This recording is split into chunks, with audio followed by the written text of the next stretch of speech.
আমার 5 বছর বয়সের ছোট মেয়ে মিনি এক দণ্ড কথা না কহিয়া থাকিতে পারে না। পৃথিবীতে জন্মগ্রহণ করিয়া ভাষা শিক্ষা করিতে সে কেবল 1 বৎসর কাল ব্যয় করিয়াছিল। তাহার পর হইতে যতক্ষণ সে জাগিয়া থাকে এক মুহূর্ত মৌনভাবে নষ্ট করে না। তাহার মা অনেক সময় ধমক দিয়া তাহার মুখ বন্ধ করিয়া দেয়, কিন্তু আমি তাহা পারি না। মিনি চুপ করিয়া থাকিলে এমনই অস্বাভাবিক দেখিতে হয় যে সে আমার বেশিক্ষণ সহ্য হয় না। আর এই জন্যই আমার সঙ্গে তাহার কথোপকথনটা কিছু উৎসাহের সহিত চলে। সকালবেলায় আমার নভেলের 7-10 পরিচ্ছেদে হাত দিয়াছি, এমন সময় মিনি আসিয়াই আরম্ভ করিয়া দিল, বাবা, রামদয়াল দারোয়ান কাককে কৌয়া বলছিল, সে কিচ্ছু জানে না। না, আমি পৃথিবীতে ভাষার বিভিন্নতা সম্বন্ধে তাহাকে জ্ঞান দান করিতে প্রবৃত্ত হইবার পূর্বেই সে দ্বিতীয় প্রসঙ্গে উপনীত হইল। দেখো বাবা, ভোলা বলছিল আকাশে হাতি সুর দিয়ে জল ফেলে, তাই বৃষ্টি হয়। মা গো, ভোলা এত মিছিমিছি বকতে পারে, কেবলই বকে, দিন রাত বকে। এ সম্বন্ধে আমার মতামতের জন্য কিছু মাত্র অপেক্ষা না করিয়া হঠাৎ জিজ্ঞাসা করিয়া বসিল, বাবা, মা তোমার কে হয়? মনে মনে কহিলাম, শ্যালিকা। মুখে কহিলাম, মিনি, তুই ভোলার সঙ্গে খেলা করগে যা, আমার এখন কাজ আছে। সে তখন আমার লিখিবার টেবিলের পার্শ্বে আমার পায়ের কাছে বসিয়া নিজের 2 হাঁটু এবং হাত লইয়া অতি দ্রুত উচ্চারণে আগডুম বাগডুম খেলিতে আরম্ভ করিয়া দিল। আমার 7-10 পরিচ্ছেদে প্রতাপ সিংহ তখন কাঞ্চনমালাকে লইয়া অন্ধকার রাত্রে কারাগারের উচ্চ বাতায়ন হইতে নিম্নবর্তী নদীর জলে ঝাঁপ দিয়া পড়িতেছেন। আমার ঘর পথের ধারে। হঠাৎ মিনি আগডুম বাগডুম খেলা রাখিয়া জানালার ধারে ছুটিয়া গেল এবং চিৎকার করিয়া ডাকিতে লাগিল, কাবুলিওয়ালা, ও কাবুলিওয়ালা, কাবুলিওয়ালা। ময়লা ঢিলা কাপড় পরা, পাগড়ি মাথায়, ঝুলি ঘাড়ে, হাতে গোটা 2-4 আঙ্গুরের বাক্স। এক লম্বা কাবুলিওয়ালা মৃদু মন্দ গমনে পথ দিয়া যাইতেছিল। তাহাকে দেখিয়া আমার কন্যারত্নের কিরূপ ভাবোদয় হইল তা বলা শক্ত। তাহাকে ঊর্ধ্বশ্বাসে ডাকাডাকি আরম্ভ করিয়া দিল। আমি ভাবিলাম এখনই ঝুলিঘাড়ে একটা আপদ আসিয়া উপস্থিত হইবে, আমার 7-10 পরিচ্ছেদ আর শেষ হইবে না। কিন্তু মিনির চিৎকারে যেমনই কাবুলিওয়ালা হাসিয়া মুখ ফিরাইল এবং আমাদের বাড়ির দিকে আসিতে লাগিল, অমনি সে ঊর্ধ্বশ্বাসে অন্তঃপুরে দৌড় দিল। তাহার আর চিহ্ন দেখিতে পাওয়া গেল না। তাহার মনের মধ্যে একটা অন্ধবিশ্বাসের মতো ছিল যে ওই ঝুলির ভেতর সন্ধান করিলে তাহার মতো 2-4টে জীবিত মানব সন্তান পাওয়া যাইতে পারে। এদিকে কাবুলিওয়ালা আসিয়া সহাস্যে আমাকে সেলাম করিয়া দাঁড়াইল। আমি ভাবিলাম, যদিচ প্রতাপ সিংহ এবং কাঞ্চনমালার অবস্থা অত্যন্ত সংকটাপন্ন, তথাপি লোকটাকে ঘরে ডাকিয়া আনিয়া তাহার কাছ হইতে কিছু না কেনাটা ভালো দেখায় না। কিছু কেনা গেল। তাহার পর 5টা কথা আসিয়া পড়িল। আব্দুর রহমান রুশ, ইংরেজ প্রভৃতিকে লইয়া সীমান্ত রক্ষা নীতি সম্বন্ধে গল্প চলিতে লাগিল। অবশেষে উঠিয়া যাইবার সময় সে জিজ্ঞাসা করিল, বাবু, তোমার লড়কি কোথায় গেল? আমি মিনির অমূলক ভয় ভাঙাইয়া দিবার অভিপ্রায়ে তাহাকে অন্তঃপুর হইতে ডাকাইয়া আনিলাম। সে আমার গা ঘেঁষিয়া কাবুলির মুখ এবং ঝুলির দিকে সন্দিগ্ধ নেত্রক্ষেপ করিয়া দাঁড়াইয়া রহিল। কাবুলি ঝুলির মধ্য হইতে কিশমিশ খোবানি বাহির করিয়া তাহাকে দিতে গেল। সে কিছুতেই লইল না। দ্বিগুণ সন্দেহের সহিত আমার হাঁটুর কাছে সংলগ্ন হইয়া রহিল। প্রথম পরিচয়টা এমনইভাবে কাটিয়া গেল। তার কিছুদিন পরে একদিন সকালবেলায় আবশ্যকবশত বাড়ি হইতে বাহির হইবার সময় দেখি আমার দুহিতাটি দ্বারের সমীপস্থ বেঞ্চির ওপর বসিয়া অনর্গল কথা কহিয়া যাইতেছে, এবং কাবুলিওয়ালা তাহার পদতলে বসিয়া সহাস্যমুখে শুনিতেছে, এবং মধ্যে মধ্যে প্রসঙ্গক্রমে নিজের মতামত দোআঁশলা বাংলায় ব্যক্ত করিতেছে। মিনির পঞ্চবর্ষীয় জীবনের অভিজ্ঞতায় বাবা ছাড়া এমন ধৈর্যবান শ্রোতা সে কখনো পায় নাই। আবার দেখি তাহার ক্ষুদ্র আঁচল বাদাম কিশমিশে পরিপূর্ণ। আমি কাবুলিওয়ালাকে কহিলাম, উহাকে এসব কেন দিয়াছ? অমন আর দিও না বলিয়া পকেট হইতে একটা আধুলি লইয়া তাহাকে দিলাম। সে অসংকোচে আধুলি গ্রহণ করিয়া ঝুলিতে পড়িল। বাড়িতে ফিরিয়া আসিয়া দেখি সেই আধুলিটি লইয়া 16 আনা গোলযোগ বাঁধিয়া গেছে। মিনির মা একটা শ্বেত চকচকে গোলাকার পদার্থ লইয়া ভৎসর্ণার স্বরে মিনিকে জিজ্ঞাসা করিতেছেন, তুই এ আধুলি কোথায় পেলি? মিনি বলিতেছে, কাবুলিওয়ালা দিয়েছে। তাহার মা বলিতেছেন, কাবুলিওয়ালার কাজ হইতে আধুলি তুই কেন নিতে গেলি? মিনি ক্রন্দনের উপক্রম করিয়া কহিল, আমি চাইনি, সে আপনি দিলে। আমি আসিয়া মিনিকে তাহার আসন্ন বিপদ হইতে উদ্ধার করিয়া বাহিরে লইয়া গেলাম। সংবাদ পাইলাম কাবুলিওয়ালার সহিত মিনির এই যে দ্বিতীয় সাক্ষাৎ তাহা নহে। ইতিমধ্যে সে প্রায় প্রত্যহ আসিয়া পেস্তা বাদাম ঘুষ দিয়া মিনির ক্ষুদ্র লুব্ধ হৃদয়টুকু অনেকটা অধিকার করিয়া লইয়াছে। দেখিলাম এই দুটি বন্ধুর মধ্যে গুটিকতক বাঁধা কথা এবং ঠাট্টা প্রচলিত আছে। যথা, রহমতকে দেখিবা মাত্র আমার কন্যা হাসিতে হাসিতে জিজ্ঞাসা করিত, কাবুলিওয়ালা, ও কাবুলিওয়ালা, তোমার ঝুলির ভিতর কি? রহমত একটা অনাবশ্যক চন্দ্রবিন্দু যোগ করিয়া হাসিতে হাসিতে উত্তর করিত, হাতি। অর্থাৎ তাহার ঝুলির ভিতরে যে একটা হস্তি আছে, এইটাই তাহার পরিহাসের সূক্ষ্ম মর্ম। খুব যে বেশি সূক্ষ্ম তাহা বলা যায় না, তথাপি এই পরিহাসে উভয়েই বেশ একটু কৌতুক অনুভব করিত। এবং শরৎকালের প্রভাতে একটি বয়স্ক এবং একটি অপ্রাপ্তবয়স্ক শিশুর সরল হাস্য দেখিয়া আমারও বেশ লাগিত। উহাদের মধ্যে আরও একটা কথা প্রচলিত ছিল। রহমত মিনিকে বলিত, খোকি, তুমি শ্বশুরবাড়ি কখনো যাবে না। বাঙালির ঘরের মেয়ে আজন্মকাল শ্বশুরবাড়ি শব্দটার সহিত পরিচিত, কিন্তু আমরা কিছু একেলে ধরনের লোক হওয়াতে শিশু মেয়েকে শ্বশুরবাড়ি সম্বন্ধে সজ্ঞান করিয়া তোলা হয় নাই।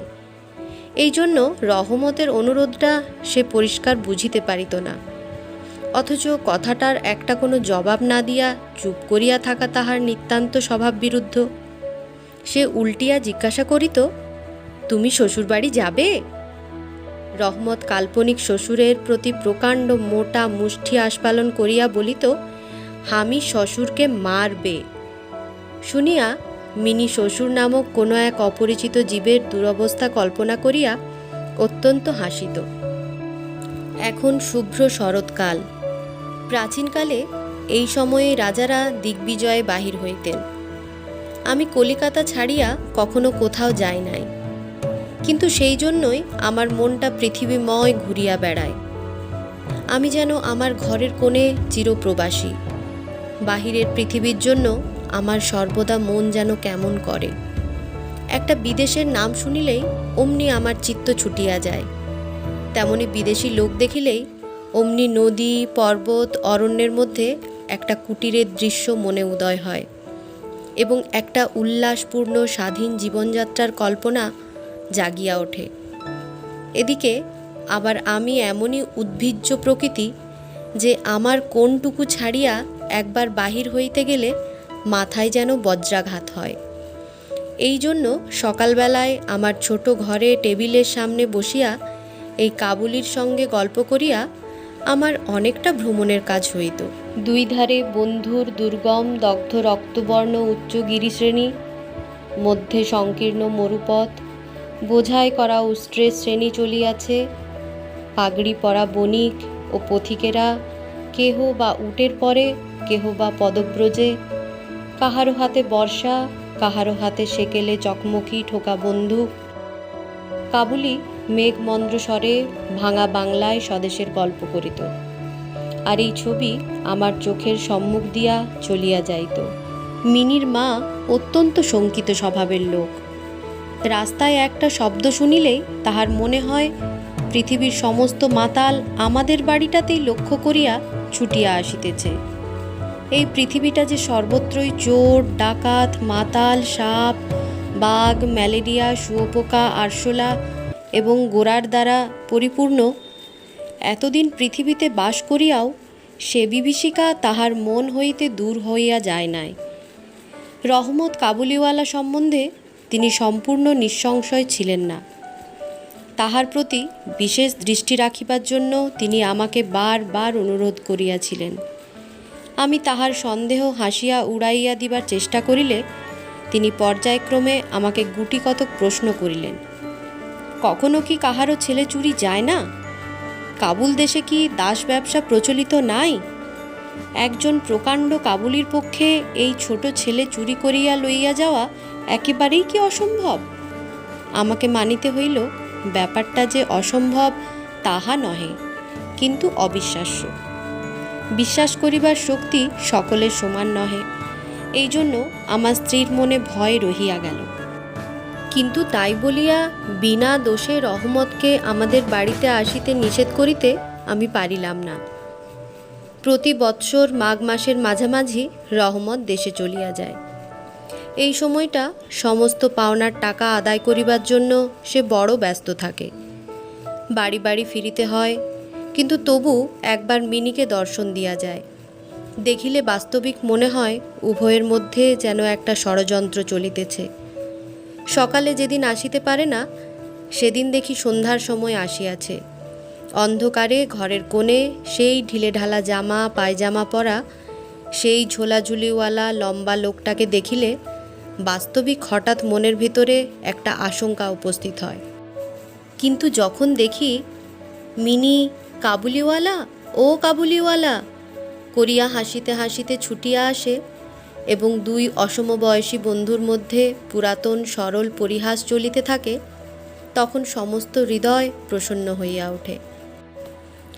একদিন সকালে আমার ছোট ঘরে বসিয়া প্রুফশিট সংশোধন করিতেছি। বিদায় লইবার পূর্বে আজ দিন 2-3 শীতটা খুব কনকনে হইয়া উঠিয়াছে। চারিদিকে একেবারে হিহিকার পড়িয়া গেছে। জানালা ভেদ করিয়া সকালের রৌদ্রটি টেবিলের নিচে আমার পায়ের উপর আসিয়া পড়িয়াছে। সেই উত্তাপটুকু বেশ মধুর বোধ হইতেছে। বেলা বোধ করি 8টা হইবে। মাথায় গলবন্ধ জড়ানো উষাচরগণ প্রাতভ্রমণ সমাধা করিয়া প্রায় সকলে ঘরে ফিরিয়া আসিয়াছে। এমন সময় রাস্তায় ভারী একটা গোল শোনা গেল। চাহিয়া দেখি আমাদের রহমতকে 2 পাহারাওয়ালা বাঁধিয়া লইয়া আসিতেছে। তাহার পশ্চাতে কৌতূহলী ছেলের দল চলিয়াছে। রহমতের গাত্রবস্ত্রে রক্তচিহ্ন এবং একজন পাহারাওয়ালার হাতে রক্তাক্ত ছোরা। আমি দ্বারের বাহিরে গিয়া পাহারাওয়ালাকে দাঁড় করাইলাম। জিজ্ঞাসা করিলাম, ব্যাপারটা কি? কিয়দংশ তাহার কাছে, কিয়দংশ রহমতের কাছে শুনিয়া জানিলাম যে আমাদের প্রতিবেশী একজন লোক রামপুরি চাদরের জন্য রহমতের কাছে কিঞ্চিত ধারিত। মিথ্যাপূর্বক সেই দেনা সে অস্বীকার করে এবং তাহাই লইয়া বচসা করিতে করিতে রহমত তাহাকে এক ছুরি বসাইয়া দিয়াছে। রহমত সেই মিথ্যাবাদীর উদ্দেশ্যে নানা রূপ অশ্রাব্য গালি দিতেছে। এমন সময় কাবুলিওয়ালা, ও কাবুলিওয়ালা প্রিয়া ডাকিতে ডাকিতে মিনি ঘর হইতে বাহিরে আসিল। রহমতের মুখ মুহূর্তের মধ্যে কৌতুক হাস্যে প্রফুল্ল হইয়া উঠিল। তাহার স্কন্ধে আজ ঝুলি ছিল না, সুতরাং ঝুলি সম্বন্ধে তাহাদের অভ্যস্ত আলোচনা হইতে পারিল না। মিনি একেবারেই তাহাকে জিজ্ঞাসা করিল, তুমি শ্বশুরবাড়ি যাবে? রহমত হাসিয়া কহিল, সেখানেই যাচ্ছে। দেখিল উত্তরটা মিনির হাস্যজনক হইল না। তখন হাত দেখাইয়া বলিল, শ্বশুরকে মারিতাম, কিন্তু কি করিব, হাত বাঁধা। সাংঘাতিক আঘাত করার অপরাধে কয়েক বৎসর রহমতের কারাদণ্ড হইল। তাহার কথা এক প্রকার আমরা ভুলিয়াই গেলাম। আমরা যখন ঘরে বসিয়া চিরাভ্যস্ত মতো নিত্য কাজের মধ্যে দিনের পর দিন কাটাইতাম, তখন একজন স্বাধীন পর্বতচারী পুরুষ কারা প্রাচীরের মধ্যে যে কেমন করিয়া বর্ষযাপন করিতেছে তাহা আমাদের আর মনে উদয়ও হইত না। আর চঞ্চল হৃদয়া মিনির আচরণ যে অত্যন্ত লজ্জাজনক, তাহা তাহার বাপকেও স্বীকার করিতে হয়। সে স্বচ্ছন্দে তাহার পুরাতন বন্ধুকে বিস্মৃত হইয়া প্রথমে নবী সহিসের সহিত সখ্য স্থাপন করিল। পরে ক্রমে যত তাহার বয়স বাড়িয়া উঠিতে লাগিল, ততই সখার পরিবর্তে একটি একটি করিয়া সখী জুটিতে লাগিল। এমনকি এখন তাহার বাবার লিখিবার ঘরেও তাহাকে আর দেখিতে পাওয়া যায় না। আমি তো তাহার সহিত এক প্রকার আড়ি করিয়াছি। কত বৎসর কাটিয়া গেল, আর একটি শরৎকাল আসিয়াছে। আমার মিনির বিবাহের সম্বন্ধ স্থির হইয়াছে। পূজার ছুটির মধ্যেই তাহার বিবাহ হইবে। কৈলাসবাসিনীর সঙ্গে সঙ্গে আমার ঘরের আনন্দময়ী পিতৃভবন অন্ধকার করিয়া পতিগৃহে যাত্রা করিবে। প্রভাতটি অতি সুন্দর হইয়া উদয় হইয়াছে। বর্ষার পরে এই শরতের নূতন ধৌত রৌদ্র যেন সোহাগায় গলানো নির্মল সোনার মতো রং ধরিয়াছে। কলিকাতার গলির ভিতরকার ইষ্টক জর্জর অপরিচ্ছন্ন ঘেঁষাঘেঁষি বাড়িগুলির ওপরেও এই রৌদ্রের আভা একটি অপরূপ লাবণ্য বিস্তার করিয়াছে। আমার ঘরে আজ রাত্রি শেষ হইতে না হইতে সানাই বাজিতেছে। সে বাঁশি যেন আমার বুকের পঞ্জরের হাড়ের মধ্য হইতে কাঁদিয়া কাঁদিয়া বাজিয়া উঠিতেছে। করুণ ভৈরবী রাগিণীতে আমার আসন্ন বিচ্ছেদ ব্যথাকে শরতের রৌদ্রের সহিত সমস্ত বিশ্ব জগৎময় ব্যপ্ত করিয়া দিতেছে। আজ আমার মিনির বিবাহ। সকাল হইতে ভারী গোলমাল, লোকজনের আনাগোনা। উঠানে বাঁশ বাঁধিয়া পাল খাটানো হইতেছে। বাড়ির ঘরে ঘরে এবং বারান্দায় ঝাড় টাঙাইবার ঠুংঠাং শব্দ উঠিতেছে। হাঁক ডাকের সীমা নাই। আমি আমার লিখিবার ঘরে বসিয়া হিসাব দেখিতেছি। এমন সময় রহমত আসিয়া সেলাম করিয়া দাঁড়াইল। আমি প্রথমে তাহাকে চিনিতে পারিলাম না। তাহার সে ঝুলি নাই, তাহার সে লম্বা চুল নাই, তাহার শরীরে পূর্বের মতো সে তেজ নাই। অবশেষে তাহার হাসি দেখিয়া তাহাকে চিনিলাম। কহিলাম, কিরে রহমত, কবে আসিলি? সে কহিল, কাল সন্ধ্যাবেলা জেল হইতে খালাস পাইয়াছি। কথাটা শুনিয়া কেমন কানে খট করিয়া উঠিল। কোনো খুনিকে কখনো প্রত্যক্ষ দেখি নাই। ইহাকে দেখিয়া সমস্ত অন্তঃকরণ যেন সংকুচিত হইয়া গেল। আমার ইচ্ছা করিতে লাগিল, আজিকার এই শুভ দিনে এ লোকটাকে এখান হইতে গেলেই ভালো হয়। আমি তাহাকে কহিলাম, আজ আমাদের বাড়িতে একটা কাজ আছে, আমি কিছু ব্যস্ত আছি, তুমি আজ যাও। কথাটা শুনিয়াই সে তৎক্ষণাৎ চলিয়া যাইতে উদ্যত হইল। অবশেষে দরজার কাছে গিয়া একটু ইতস্তত করিয়া কহিল, খোকিকে একবার দেখিতে পাইব না? তাহার মনে বুঝি বিশ্বাস ছিল মিনি সেইভাবেই আছে। মিনি আবার সেই পূর্বের মতো কাবুলিওয়ালা, ও কাবুলিওয়ালা করিয়া ছুটিয়া আসিবে। তাহাদের সেই অত্যন্ত কৌতুকাবহ পুরাতন হাস্যালাপের কোনো রূপ ব্যত্যয় হইবে না। এমনকি পূর্ব বন্ধুত্ব স্মরণ করিয়া সে এক বাক্স আঙ্গুর এবং কাগজের মোড়কে কিঞ্চিত কিশমিশ বাদাম বোধ করি কোনো স্বদেশীয় বন্ধুর নিকট হইতে চাহিয়া চিন্তিয়া সংগ্রহ করিয়া আনিয়াছিল। তাহার সে নিজের ঝুলিটি আর ছিল না। আমি কহিলাম, আজ বাড়িতে কাজ আছে, আজ আর কাহারও সহিত দেখা হইতে পারিবে না। সে যেন কিছু ক্ষুণ্ণ হইল। স্তব্ধভাবে দাঁড়াইয়া একবার স্থির দৃষ্টিতে আমার মুখের দিকে চাহিল। তারপরে বাবু সেলাম বলিয়া দ্বারের বাহির হইয়া গেল। আমার মনে কেমন একটু ব্যথা বোধ হইল। মনে করিতেছি তাহাকে ফিরিয়া ডাকিব। এমন সময়ে দেখি সে আপনি ফিরিয়া আসিতেছে। কাছে আসিয়া কহিল, এই আঙ্গুর এবং কিঞ্চিত কিশমিশ বাদাম খোকির জন্য আনিয়াছিলাম, তাহাকে দিবেন। আমি সেগুলি লইয়া দাম দিতে উদ্যত হইলে সে হঠাৎ আমার হাত চাপিয়া ধরিল। কহিল, আপনার বহুত দয়া, আমার চিরকাল স্মরণ থাকিবে, আমাকে পয়সা দিবেন না। বাবু, তোমার যেমন একটি লড়কি আছে, তেমনি দেশে আমারও একটি লড়কি আছে। আমি তাহারই মুখখানি স্মরণ করিয়া তোমার খকির জন্য কিছু কিছু মেওয়া হাতে লইয়া আসি। আমি তো সওদা করিতে আসি না। এই বলিয়া সে আপনার মস্ত ঢিলা জামাটার ভিতর হাত চালাইয়া দিয়া বুকের কাছে কোথা হইতে এক টুকরা ময়লা কাগজ বাহির করিল। দেখিলাম কাগজের ওপর একটি ছোট হাতের ছাপ। ফটোগ্রাফ নয়, তেলের ছবি নয়। হাতে খানিকটা ভূষা মাখাইয়া কাগজের উপরে তাহার চিহ্ন ধরিয়া লইয়াছে। কন্যার এই স্মরণ চিহ্নটুকু বুকের কাছে লইয়া রহমত প্রতি বছর কলিকাতার রাস্তায় মেওয়া বেচিতে আসে। যেন সেই সুকোমল ক্ষুদ্র শিশু হস্তটুকুর স্পর্শখানি তাহার বিরাট বিরহী বক্ষের মধ্যে সুধা সঞ্চয় করিয়া রাখে। দেখিয়া আমার চোখ ছলছল করিয়া আসিল। তখন সে যে এক কাবুলি মেওয়াওয়ালা আর আমি যে একজন বাঙালি সম্ভ্রান্ত বংশীয়, তাহা ভুলিয়া গেলাম। তখন বুঝিতে পারিলাম, সেও যে আমিও সে, সেও পিতা আমিও পিতা। তাহার পর্বত গৃহবাসিনী ক্ষুদ্র পার্বতীর সেই হস্তচিহ্ন আমারই মিনিকে স্মরণ করাইয়া দিল। আমি তৎক্ষণাৎ তাহাকে অন্তঃপুর হইতে ডাকাইয়া পাঠাইলাম। অন্তঃপুরে ইহাতে অনেক আপত্তি উঠিয়াছিল, কিন্তু আমি কিছুতে কর্ণপাত করিলাম না। রাঙা চেলি পরা, কপালে চন্দন আঁকা বধূবেশিনী মিনি সলজ্জভাবে আমার কাছে আসিয়া দাঁড়াইল।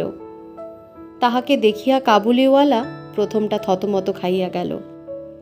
তাহাদের পুরাতন আলাপ জমাইতে পারিল না। অবশেষে হাসিয়া কহিল, খোকি, তুমি শ্বশুরবাড়ি যাবিস? মিনি এখন শ্বশুরবাড়ির অর্থ বোঝে।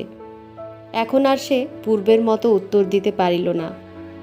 রহমতের প্রশ্ন শুনিয়া লজ্জায় আরক্ত হইয়া মুখ ফিরাইয়া দাঁড়াইল। কাবুলিওয়ালার সহিত মিনির যেদিন প্রথম সাক্ষাৎ হইয়াছিল, আমার সেই দিনের কথা মনে পড়িল। মনটা কেমন ব্যথিত হইয়া উঠিল। মিনি চলিয়া গেলে একটা গভীর দীর্ঘ নিঃশ্বাস ফেলিয়া রহমত মাটিতে বসিয়া পড়িল। সে হঠাৎ স্পষ্ট বুঝিতে পারিল, তাহার মেয়েটিও ইতিমধ্যে এইরূপ বড় হইয়াছে।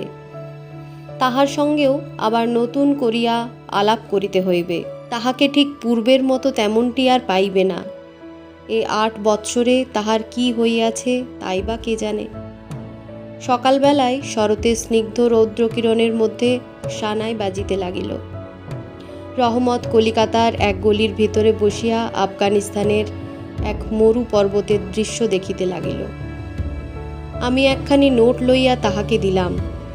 বলিলাম, রহমত, তুমি দেশে তোমার মেয়ের কাছে ফিরিয়া যাও। তোমাদের মিলন সুখে আমার মিনির কল্যাণ হোক। এই টাকাটা দান করিয়া হিসাব হইতে উৎসব সমারোহের 2-1টা অঙ্গ ছাটিয়া দিতে হইল। যেমন মনে করিয়াছিলাম তেমন করিয়া ইলেকট্রিক আলো জ্বালাইতে পারিলাম না। গড়ের বাদ্যও আসিল না। অন্তঃপুরে মেয়েরা অত্যন্ত অসন্তোষ প্রকাশ করিতে লাগিলেন, কিন্তু মঙ্গল আলোকে আমার শুভ উৎসব উজ্জ্বল হইয়া উঠিল।